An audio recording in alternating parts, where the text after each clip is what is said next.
حضرت سیدنا ابی بن کعب رضی اللہ تعالیٰ عنہ سے روایت ہے کہ دو عالم کے سردار صلی اللہ تعالیٰ علیہ وآلہ وسلم نے ارشاد فرمایا، اللہ پاک بروز قیامت مجھے اپنی معرفت عطا کرے گا تو میں ایسا سجدہ کروں گا جس سے وہ راضی ہو جائے گا، اور اس کی ایسی حمد کروں گا کہ وہ راضی ہو جائے گا، پھر وہ مجھے کلام کرنے کی اجازت عطا فرمائے گا، پھر میری امت جہنم پر بنے پل سے گزرے گی،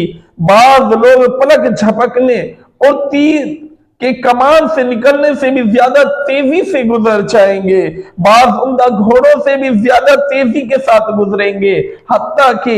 ایک شخص سرین کے بھل گھستا ہوا گزرے گا، اور یہ گزرنا اعمال کے مطابق ہوگا، جبکہ جہنم اپنے اندر مزید افراد ڈالنے کا مطالبہ کر رہا ہوگا، حتیٰ کہ اللہ کریم اپنی شان کے مطابق اپنا قدم اس میں رکھے گا تو اس کا بعض حصہ دیگر بعض سے مل جائے گا، اور جہنم عرض کرے گا، بس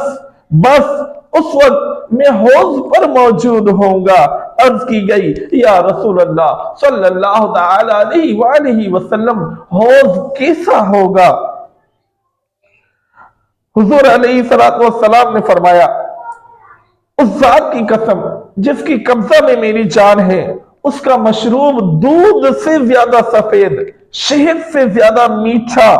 اور برف سے زیادہ ٹھنڈا ہے، اس کی خوشبو مشک سے بڑھ کر اور اس کے برتن ستاروں سے بھی زیادہ ہے،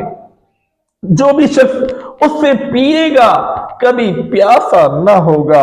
اور نہ وہ دوبارہ پیاس بجھانے کے لیے اس طرف پھرے گا، وہ ہمیشہ سیراب رہے گا۔